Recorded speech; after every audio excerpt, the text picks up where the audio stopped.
Hello learners, welcome back to our channel learn with నందు. Previous క్లాస్లో natural, artificial వరకు antonyms చూసారు కదా. ఈ క్లాస్లో న్యాచురల్కు కంటిన్యూగా ఆపోజిట్ వర్డ్స్ తెలుసుకోబోతున్నాము.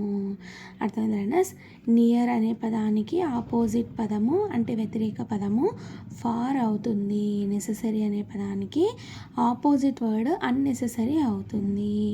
ఓరల్ అనే పదానికి ఆపోజిట్ వర్డ్ రిటర్న్ అవుతుంది. ఆర్డినరీ అనే పదానికి ఆపోజిట్ వర్డ్ ఎక్స్ట్రాడినరీ అని అవుతుంది. అర్థమైందా? ఓన్ అనే పదానికి ఆపోజిట్ వర్డ్ డిసోన్ అవుతుంది. అవుట్లెట్ అనే పదానికి ఆపోజిట్ వర్డ్ అంటే వ్యతిరేక పదము ఇన్లెట్ అవుతుంది. ఆప్టిమిస్టిక్ అనే పదానికి ఆపోజిట్ వర్డ్ పెసిమిస్టిక్ అవుతుంది. ఆప్టిమిస్టిక్ యాంటోనిమ్ వర్డ్ పెసిమిస్టిక్ అవుతుంది. ఒబీడియంట్ అనే పదానికి ఆపోజిట్ వర్డ్ డిసొబీడియంట్ అవుతుంది. ఆమినస్ అనే పదానికి ఆపోజిట్ వర్డ్ ఆస్పీషియస్ అవుతుంది. ఆర్డర్ అనే పదానికి ఆపోజిట్ వర్డ్ డిజార్డర్ అవుతుంది. అవుట్వర్డ్ అనే పదానికి ఆపోజిట్ వర్డ్ ఇన్వర్డ్ అవుతుంది. అర్థమైందా? ప్రాస్పెక్ట్ అనే పదానికి ఆపోజిట్ వర్డ్ రెట్రోస్పెక్ట్ అవుతుంది. ప్రాస్పెక్ట్ అనే పదానికి ఆపోజిట్ వర్డ్ రెట్రోస్పెక్ట్ అవుతుంది.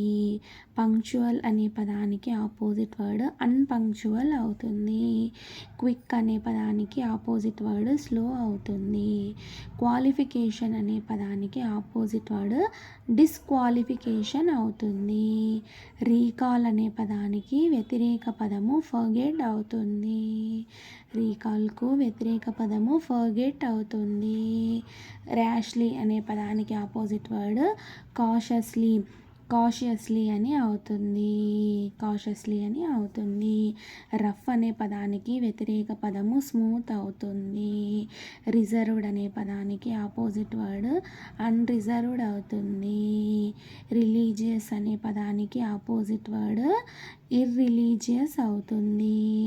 రెగ్యులర్ అనే పదానికి ఆపోజిట్ వర్డ్ ఇర్రెగ్యులర్ అవుతుంది.